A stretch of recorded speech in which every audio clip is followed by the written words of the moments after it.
Denver has a way of pretending every person on a bike is headed toward becoming their best self. You can ride up the Cherry Creek Trail at 6 in the morning and the city will hand you a sunrise like a brochure, cranes lit up like matchsticks, the glass of low dew blushing for no one in particular, joggers whose dogs believe this is heaven. It takes a long time to notice the fact that all those lines, trails, routes, commutes add up to maps, and maps add up to stories. I'm a map guy by trade, which means that by the time I realized my fiancée's story had changed, the map had already told me 3 times and I had smiled at it like a polite idiot. Her name is Shay. Around town she's Shauna, legally, because only your mother and a collections agent use all the vowels. But at the studio 4 rooms of mirrors, godlight, and retail tanks that cost what my first car did, she is just Shay.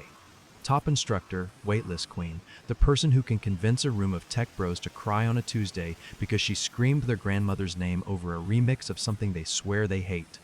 I met her because I wrote a script that slotted the front row based on attendance, engagement, and a little secret sauce I called Sweat Loyalty, and the owner let me hook it into the studio's booking system in exchange for discounted rides. Shay bought me a beer, called me wizard, and asked if I could make the algorithm love the regulars who love her back. It was a joke with a job in it. We started splitting rent a month later. Here is what gets you. She meant it when she said writing saved her. In college, she was a different person, the kind who cancels brunch because anxiety took her for a walk and then pretends she never planned to go. She found the bike and the bike gave her back to herself, which is the kind of conversion story that makes people forgive you for 1,000 personality crimes. She said training rides like a prayer. She kept her Garmin on like it was a rosary. I keep a small life. Back-end engineer with a desk near the window, second brain in Obsidian because my first one likes to take long lunches, little scripts to make the world line up with itself, a cron job that calls my mother on Sundays, a mute family thread, rule that catches politics before breakfast, a scraper that watches avalanche advisories for the 1 weekend a year. I pretend I'm a person who skis. I wrote the class booking algorithm for fun and because I hate chaos. I wasn't looking to become the guy who uses code to check if love is broken. It began with a picture that didn't care about me at all. Thursday, 7:34 p.m. Shay posted a boomerang on her fitness account, her hand on a balcony rail, a glass of sparkling water doing the social media shimmer, caption, rest day, finally. In the reflection, because glass is a snitch, you could see a sliver of skyline, the exact right amount of tilt to catch the crown of a building that doesn't exist in our block. Our block sees the flat face of a parking structure and a mural that thinks purple is a personality.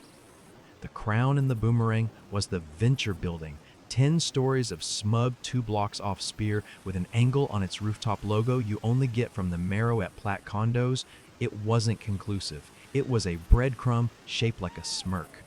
I didn't say anything. People can go to balconies. People can drink pretend bubbles. People can have rest days. I saved it to a folder called Proof only as a superstition, like carrying an umbrella to keep the rain from bothering with you. Shay's training rides had become a thing. She'd signed up for a charity Grand Fondo, and if there's one thing good instructors love, it's a public goal they can broadcast into a room full of people who want to borrow a little of that shine. 3 mornings a week, she rolled her bike out like it was a newborn she'd taught to forgive her. Out the door by 5, back by 8:15, shower, smoothie, let's go! The city blinking into itself around us. She logged every ride to Strava. She let the auto-share post to Instagram stories because engagement is oxygen. She was careful about privacy zones, the little circles you can draw around your home that hide the last blocks of your route. But this is how it gets you. The heat map doesn't care about last blocks. The heat map only cares about where you've spent your time. If you don't know Strava's heat map, imagine a ghost of every ride you've ever taken painted on a black canvas in a color that gets brighter the more you return. It's hypnotic. Your life is neon. You can make it public on accident. Shay did. The first time I opened it, I did it because I wanted to plan her birthday. I thought I'd pick a breakfast spot at the end of her favorite set of loops that wasn't the usual cappuccino with the 3-leaf tulip, and we'd bump into each other there like a rom-com with sweat. I typed her username, clicked heat map, and watched her life bloom. There was the Cherry Creek artery, pulsing. There was the Platte, lit up like a runway. There was the loop she did around Sloan's Lake when she needed to trick herself into resting. And there, like someone had drawn a highlighter arrow with their fist, was a glowing path that didn't make sense. Up 15th, cut to Platte, pause at the Marrow's garage entrance, disappear. Not once, a dozen times in the last month. Heatmap doesn't lie. It just doesn't care if the truth makes you sick. You can talk yourself out of once. Twice is a pattern. 12 is a choice. I did not go straight to confrontation because I'm a coward who cosplays as a scientist. I started checking other things that don't know how to love you. The studio publishes class times. I have the calendar in my head because my script lives off it. If Shay was teaching us 6:30 a.m., she had a body like a whipcord and a voice that could ring a bell. On training ride days, her Garmin HR graph should spike during the ride, stabilize during shower and smoothie, then climb again in class like a stagehand pulling the ropes.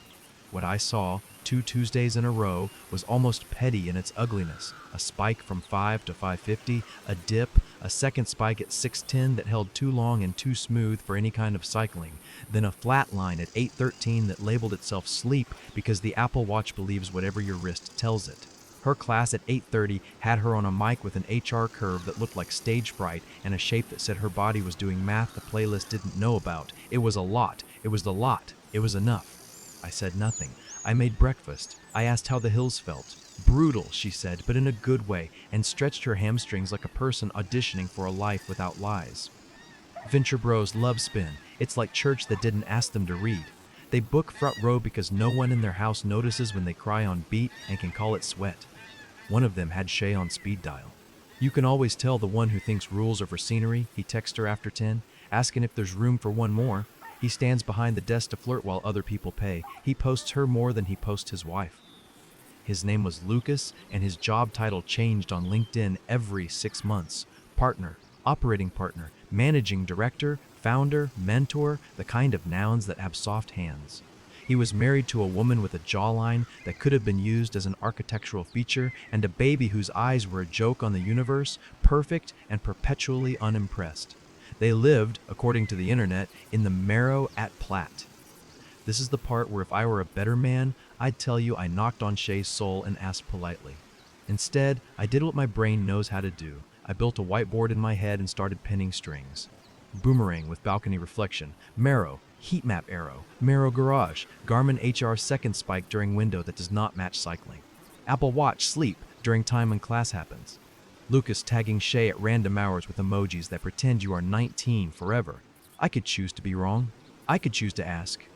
Or I could choose to keep collecting receipts until shame had a place to sit that wasn't me. I chose the concierges of the city. Condos like the Marrow pay for invulnerability. That means 24/7 front desk, fobbed elevators, cameras that don't blink, guest logs like Bibles with dates. My brain said, no one will talk. My other brain, the one that wrote a booking script that made a room of women and 3 very committed men love me for months, said, everyone talks when they think it's about safety.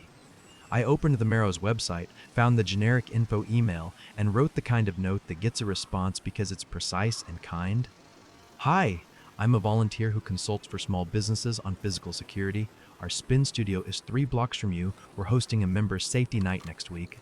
I'd love to mention best practices for buildings like yours, specifically after-hours guest policy and elevator fob procedures. If someone wanted to test whether a short-term guest could bypass the desk, how would you want us to train them not to? Happy to swing by and chat with the concierge so I don't misrepresent. Sincere thanks, a local data nerd who wants fewer bad stories. It was not a lie. I was planning a safety night in my head by then, if only to give this mess somewhere to stand without falling on me. The email got a reply from a woman named Zoe, a shift lead.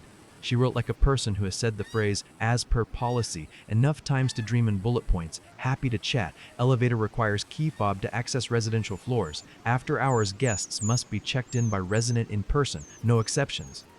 Great, I wrote back. Hypothetically, if a guest visited repeatedly after 10 p.m., we'd want to tell them that repetitive patterns are risky. Is there a way to advise them to avoid becoming predictable? Our goal is moment awareness, not surveillance. She was on the hook now, and she knew it. We scheduled a 10-minute lobby talk. I wore a jacket that made me look like I have a boss. Zoe turned out to be 23 and surgically polite. There was a brass bowl of green apples on the front desk with a card that said, for residents. The air smelled like cedar that had never met a forest.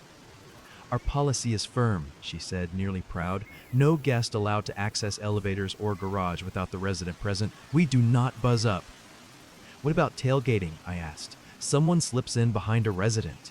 It can happen, she said. We train to watch for it, but awareness is a partnership. What about patterns? I said. Someone visiting the same unit at midnight, multiple times a week. Would that trigger any courtesy checks? She tipped her head like I'd asked about a very particular incident. We cannot discuss residents, she said. I don't need names, I said, holding up both hands like some kind of truce. I'm trying to build a slide that says, if you care about your privacy, don't make it easier for the world to know who you are. I'm using public heat maps. They are, informative. At the word heat maps, her mouth did something it probably shouldn't do in a lobby with cameras. Oh, she said, those. If a guest were visiting, say 3C, 3 nights a week around midnight, I said gently, what would you want them to know? The thing about concierges is that they hear everything and repeat nothing, unless telling you a sliver will move the world into a shape they prefer. Zoe straightened a stack of package slips until it stopped being performative and started being an answer. We'd want them to know that the elevator's log fob use and that the cameras capture the lobby 24/7, and that if a resident is on call with their employer during those hours, certain patterns might raise questions. She had given me everything while giving me nothing. Appreciate it, I said. Mind if I mention that logs exist?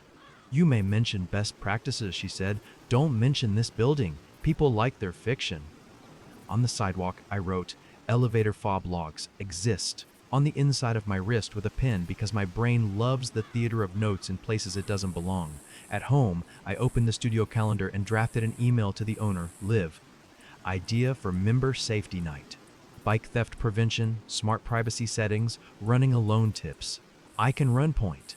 Also, partnership tie-in with a local building elevator safety. It's good karma. What do you think? Liv is exactly as idealistic as a person with a lease and payroll can be. She wrote back 10 minutes later with 3 exclamation points and a suggestion to add a self-defense demo, which made my skin itch because men like me are allergic to performative heroics. I said yes anyway. She put it on the studio IG, and within an hour we had 50 RSVPs and 3 angry DMs from a woman who thinks self-defense encourages violence. I built a deck. Title slide, how to not leave a map to your front door. Shay loved it, or performed that she did. This is why I keep marrying you in my head, she said, wrapping her arms around my waist while I stood at the counter, previewing a slide with a Strava privacy zone tutorial. You make big life feel like code I can compile. She kissed my clavicle. I turned the laptop so she couldn't see the slide I hadn't titled yet, Hair Heat Map, over the marrow. I told myself I was doing this the kind way. I wasn't going to humiliate her as a person. I was going to let the data do what it does best, be boring and incontrovertible in a room full of feelings. If she had a story that made any of my receipts make sense, she could tell it then, in public, to herself, if not to anyone else. That is a justification that fits in the mouth. It is also a lie that makes revenge sound like civic duty. The week of the safety night, Shay doubled down. Training rides, rest day, on Wednesday with another balcony boomerang. This time the reflection catching not just the venture crown, but the bright, dumb rectangle of a Samsung TV burning blue against a dark room. She posted a story at 12:36 a.m., when your body won't shut up, with a looping video of her toes under a throw blanket. The carpet wasn't ours. She had forgotten, carelessly, brazenly, or because she wanted out and didn't know how to ask. I sat with the heat map open and used Strava's little playhead to scrub month by month. October was a watercolor. November got bolder. December dimmed, holidays, parents, a trip to Boulder, the map cooling like a wound that had been properly dressed. January was a comet. The marrow arrow went from pale to brazen. It was, to my eye, a signature. Shay had a Garmin. She also had a habit of leaving her Apple Watch on the bathroom counter because she liked the way the tile made it look expensive. The watch had politely logged sleep from 8,013 to 9,004 on a day when she had posted a noon selfie with a caption, double stack day. The body knows what the wrist says. The wrist lies beautifully if you ask it to. I added receipts to the deck like a man tacking invoices to a wall. I kept names out. I made every slide say public sources at the bottom like a superstition. I DM'd Zoe the slide with an anonymized fob log diagram I'd drawn in Keynote. She wrote back with a single word, good. I didn't sleep the night before the event. Shay did. Her HR graph from midnight to 2 looked like Joy and Cardio had decided to share a room. I sat at the desk and rehearsed, not trembling. Here's the part I haven't told you, because I've been saving it like a punchline that I hope lands soft. I invited Lucas's wife. I did not have to stalk to do it. Denver is small, the fitness world is smaller, and wives talk in DMs. She followed the studio. She had posted a story about pelvic floor rehab that a dozen women I know replied to with gratitude. I wrote her the kind of message I wanted in my own life the first time something cracked. Hey, this is weird. I'm hosting a safety night at the studio. We're talking heat maps and patterns. If you can make it, I think it will be valuable. If you can't, I can send the deck. No assumptions, no conclusions, just data. She saw it, didn't reply, and I almost unclenched. 15 minutes later, she wrote back, "I'll be there. Thank you." Shay stood in the doorway while I zipped my hoodie before we headed to the studio. "You nervous?" she asked. "About a room full of people who think their phone loves them?" "Always," I said. She smiled. She did that with me for free even when she was busy taxing the rest of the world for it. "I love you," she said. "I know," I said, because Han Solo doesn't prepare you for what it's like to stop feeling like the line is romantic. The studio lobby smelled like eucalyptus and $300. Live had set out cans of water and a bowl of oranges that looked more like design than fruit. Front desk staff beamed like we were doing charity. A printed sign read, "Member Safety, Town Hall, Privacy, Roots, and Respect." The studio's logo sat in the corner like a seal of approval no notary ever asked for. 50 people were too many for the lobby, so we propped the doors and let the bike room be a spillover. People sat on the floors. Venture Bro Energy hummed. 3 women from a local running group came in braided like they'd rehearsed it. In the back near the shoe cubby stood Lucas, baseball cap backward like a teenager doing an impression of his own poor judgment. He scanned the room until his eyes landed on Shay, and then he did the exact smallest nod a man can do in public and still sleep later. Next to him, an inch to the left like fate had a budget, stood his wife, hair up, no jawline contour, baby on her hip. She didn't scan. She did not need to. She knew exactly where she was standing. Shay bounced on her toes the way she does when she's about to ride. She took the mic to welcome everyone with a spiel about community and how caring for your data is like caring for your knees. She handed me the clicker like a person handing a pilot a key this plane does not require. I moved to the front of the room and the screens lit up. First slide, a joke to disarm them. "Don't be the main character in someone else's next door post." They laughed. "Good." Slide 2, what your phone knows when your legs think you're free. Strava privacy zones, screenshots of anonymized routes, a little animation showing how even with a zone, repeated endings can triangulate a front door. Several heads nodded like bobbleheads at a used car lot, and I allowed myself a tiny bit of moral superiority that could keep me from falling apart. Slide 3, your heart is a narc. I pulled up a composite of class time, heart rates versus rest day, spikes, and the way a watch lies for you if you leave it with intentions. There were nervous laughs here. I softened. "This isn't about shame," I said. "It's about not leaving breadcrumbs you don't intend to feed anyone." Slide 4, heat maps. The aggregate global one first, with the world lit up along the stems where we pretend we're training for something. Then a personal heat map. Anonymized, a nice polite oval around a fake house, routes to recognizable places with details blurred. "See how despite the zone," I said, "the line still points where you live if you stack it over time? Our lives are arrows. It's beautiful and also too much." Slide 5, the line. Not anonymized. Shay's personal heat map, public, aerofat, and obnoxious into the Merrow's garage entrance. I didn't title it. I didn't label it. I didn't say her name. I just stood out of the way of the data. The room changed temperature by 10 degrees as human bodies remembered they are bags of water with feelings. Someone in the back said, "Oh, the kind of, reserved for math that's finally obvious." Lucas had the stillness of a deer deciding if it is about to learn anything. His wife did not move at all. Shay's jaw set in a line I'd only seen when someone refused to wipe their bike down after class. "Public sources," I said, and my voice did not crack because I had said those 2 words 1,000 times in my head since the boomerang. We think we are anonymous when we aren't. We think patterns are privacy. They're not. They're a map we didn't mean to draw. Hands shot up. A guy in a startup hoodie asked about whether turning off Bluetooth was enough. A woman asked about follower only versus everyone. Someone asked about how big a privacy zone should be. I answered like a good school board candidate, with specificity and a little grace. I saw Zoe slip in at the back, off shift, curiosity on her face like she'd risked getting in trouble just to watch this kind of small city civic theater. "Last thing," I said, and clicked to a slide that wasn't a slide at all but a live link. Zoe had given me a sentence earlier. Elevators log fob use, and the sentence had grown up into a diagram. A stylized elevator, a fob icon lighting up in a sequence that described guest access without saying building names. Logging exists, not because anyone wants to spy on you, but because buildings need to know who is where when. If your life involves late-night patterns in someone else's home, know that those patterns have witnesses you cannot charm. I looked at Liv. She gave me the rapid hand. I gave Shay the mic because I wanted to see if she knew yet which story she'd choose. She said thank you, said be safe, said this is why we do community, and then did the thing I had not predicted. She stepped off to the side, walked down the aisle, and stood next to Lucas's wife like people in movies do when they want to claim dignity. The entire room held its breath like we were about to become a legend.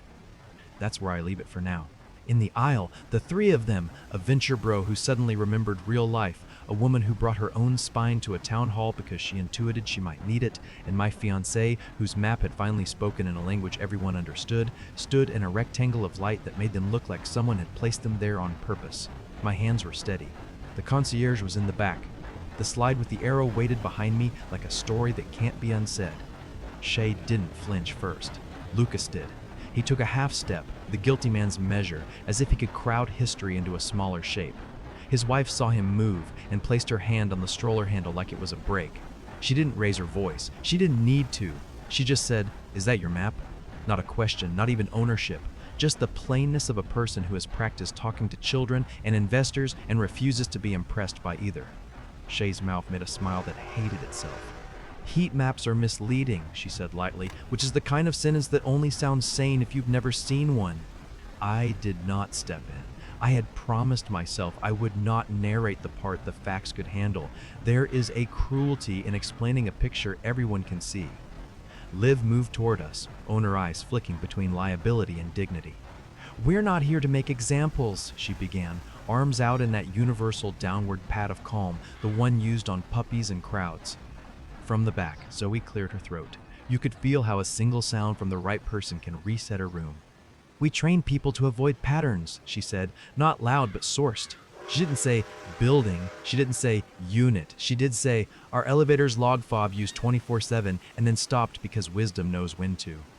Lucas's wife didn't look at Zoe. She was looking at the screen, at the arrow that had taught itself to be obvious. "I asked you," she said to him, voice still low, "if the late nights were actually late nights. Do you remember what you said?" Lucas pushed his cap brim back and found nothing under it that would help.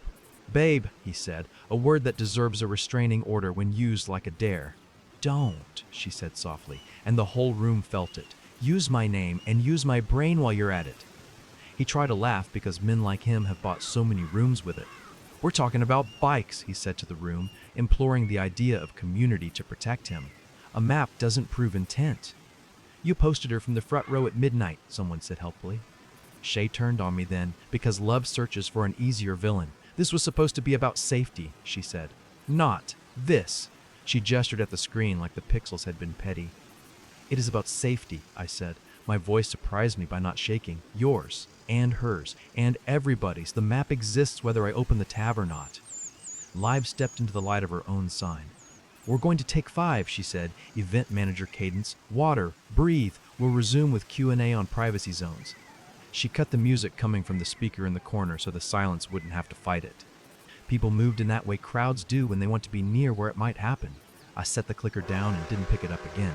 Shay came close enough that I could see the tiny freckle above her left eyebrow, the one I had noticed the first time she fell asleep on my chest after a double on a Sunday, and I thought I had found home.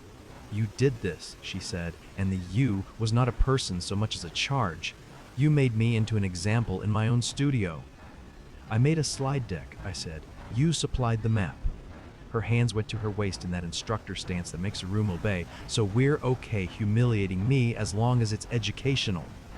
"We're okay," I said carefully, "not pretending your data is immune to truth."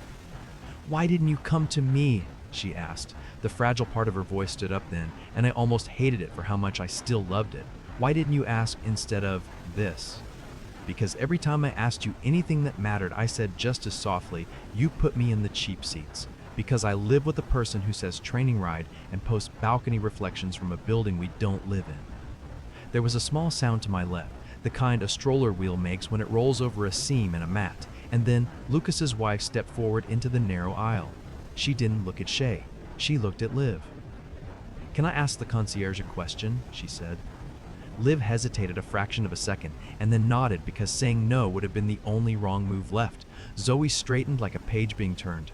"If a resident is on call with his employer," the wife asked, diction suddenly pristine as law, "and he brings guests after hours, does your desk log that?" Zoe didn't blink. "The resident uses their fob to call the elevator," she said. "Timestamps exist." "And if the employer asks for a report," the wife said, "would you cooperate?" "If presented properly by the employer," Zoe said. It landed without flourish. Lucas's shoulders lowered because his body realized before his brain did that there was no cliff left to cling to. I didn't need this next part. I hadn't planned it. But the part of me that writes scripts to make a room fair couldn't help it. I picked up the clicker and tapped once, away from the heat map. New slide. 2 polygons, 2 lines. On one side, a class time HR curve in blue. On the other, an HR curve labeled training ride in green. Overlaid, offset by an hour, both with an extra hump tidy enough to make a lie blush. I didn't say a name. I said, "Your heart tells the truth even when your mouth wishes it would collaborate."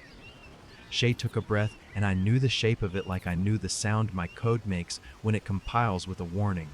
"I'm going to get some air," she said, and walked out through the open doors into a Denver evening that had decided to be kind to everyone but us. Liv gathered herself like a dress. "We're going to end early," she said to the room. "Thank you for coming. We'll post resources." There is a particular music to a crowd leaving wrong. "Shoes on cement." The refrain of that was wild, mixed with the word "wow" in 3 distinct socioeconomic dialects. Someone's flat laugh because shock needs somewhere to sit. Lucas stood. His wife didn't move. "You should go," she said to him, not loud, not a kindness either. "Mads," he said, and it made my throat itch the way other people's pet names do when you realize they've been used to buy themselves time. She looked at me then, just briefly, like a woman checks a clock. "You," she said, "did you invite me because you wanted to hurt me in public?"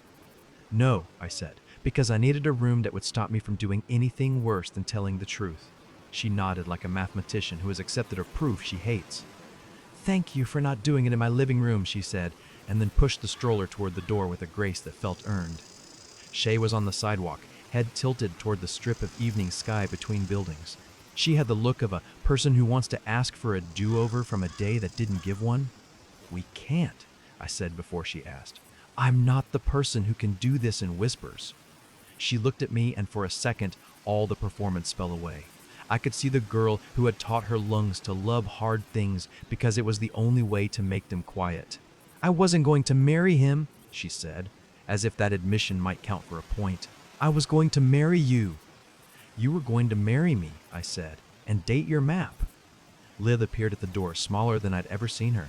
"Shay," she said, "I need to put you on leave. Effective now. I'll call you in the morning. We'll talk next steps after we figure out how to do next steps." Shay nodded once like a performer who hears a director say, "Cut." "Okay," she said. She looked at me again. "Do I need to move out tonight?" "You need to not come home," I said, without meaning it to be as cruel as it sounded. "I'll pack a bag. You can come by tomorrow with somebody who isn't me." She put the mic back on the front desk because habit is a religion all its own. Then she walked down the block, shoulders squared, a woman going to meet a cat that doesn't know yet who won't be coming back. Inside, Liv stood near the retail wall, hands in the pockets of her jumpsuit, eyes on the floor. "This is going to eat me," she said. "The comments, the client texts, it's all going to come back to me." "I'll send you the deck," I said. "You can post the parts that help. You can say the rest was mine because it was." She shook her head. "That's the thing. It wasn't. It's all of ours when we turn the lights on." That night, I slept on our couch, which felt like asking a friend for a favor. In the morning, I packed her clothes in neat stacks and labeled the boxes because even at my worst, I can't resist making future strangers' jobs easier. I put our little ring box on the kitchen island and texted my mother at 8 on the dot because my cron job is ruthless. She called and I told her enough. She did not say "I told you so." She said, "Do you want lasagna? which is the only inheritance that has ever saved me. By lunch, the studio's inbox had turned into a place where decency goes to sweat. The posts were kind for the first hour because blameless strangers are polite. Then someone reconstructed the heat map from my live slide and posted an arrow with a pin that might as well have said, "Venture, complete with reflection." Someone else posted a screen record of Lucas's stories and did the math only nosy people should be good at. One of Shay's loyalists wrote a paragraph about how the patriarchy weaponizes data against women, and another woman who runs a shelter wrote back gently that the patriarchy doesn't force you to ride your bike to a married man's condo and post his balcony. I closed the tab before my heart could adopt a new hobby. Lucas wasn't at the Friday 5:30. His wife posted a photo of her baby's hand grabbing a fistful of air with the caption, "Holding on to what matters," which was either nothing or everything. By Saturday, someone in his firm had issued a 2-sentence press release that said he'd be taking a leave to reflect on values and support his family, which is how the wealthy say I ran out of lies. Denver is a village with better restaurants. By Sunday, 2 women I barely know sent me screenshots of group chats from wives who had stories that rhymed. The meeting with Liv on Monday was short and full of unsaid. "We're letting her go," she said, eyes puffy in a way that made me want to buy candles for her without telling anyone. "Officially, it's because of a social media policy violation. Unofficially, it's because I can't run a business where members don't know which version of a person they're reserving a bike with." "She'll land," I said, "because kindness is free, and sometimes I forget that." Live shrugged. "Maybe not the way she wants, which is sometimes the point." Maddie DM'd me a week later. It was shorter than pain and twice as clear. "Filed," it said. "Thank you for inviting me to the right room. If you ever need a trim for a dog you adopt to run away from your feelings, come see me." I screenshotted it and sent it to June, who replied with a link to a rescue named Fig, who looked like a black and white argument between a border collie and a mistake. I adopted him because I am apparently a man who believes redemption arrives on 4 legs with anxiety. Fig hated skateboards and loved the sound of my shoes at 5 a.m. We ran the Platte in a loop that didn't point at anyone's front door. The wedding died quietly the way some animals do. Head between paws, unfussy. Deposits lost. Guest list turned into a spreadsheet with 3 columns. Call, email, ignore. My father asked me if I wanted the suit he'd bought as a backup dad's suit. I told him to keep it and wear it to the next good thing. He said he would and sent me a photo of the suit bag in his closet, like proof of faith. Shay and I did the choreographed dance that is modern decency. She came by with a friend. I stayed out while they packed the last of her. She left me the coffee grinder because she'd always hated how loud it was. She texted me 4 days later to say she was sorry again, and I put the message under a new rule I'd written for myself with help from a therapist who wore flannel and spoke like a carpenter. Do not answer texts after 10 that try to make your heart a courtroom. Zoe's building sent residents a memo about after-hours guests and elevator fobs, and the line about patterns had my sentence in it softened. The studio's town hall slides got shared around smaller cities like a safety chain letter. I posted the deck without our messy slide and kept the arrow where it belonged, in the folder called Proof, which I renamed afterwards to something I could live with, do's and don'ts for people who still want to move. The heat map cooled. That's how it works. The neon dims where you teach yourself to stop going.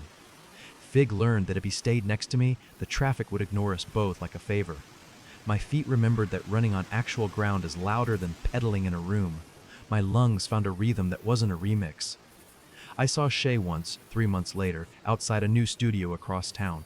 She was holding a reusable cup like a talisman and laughing with someone whose shirt said manager in a font that believes optimism is a job. She looked healthier than she had in our last days. Color back, jaw unclenched, hair grown out enough to be its own decision. We nodded like respectable exes. In the second it took to pass each other, something like a truth showed up, uninvited but polite. We had loved each other, and then we had loved other versions of ourselves that didn't include the other, and sometimes the only good thing you can do is make the map honest again. If you're the map guy, people will ask you for a moral. I don't have one that fits in a caption. I have an inventory. A login turned off, a slide deck that told the truth without names, a concierge with a spine, a room where a wife didn't have to piece rumors together with baby wipes in her car, a business that decided brand isn't worth more than boundaries, a man who canceled a wedding with less drama than he would have 5 years ago, a dog whose heat map is my new favorite arrow because it points to parks and home and nowhere I'm ashamed to say out loud. Would you have used her own health data against her, or is that sentence already framed the wrong way?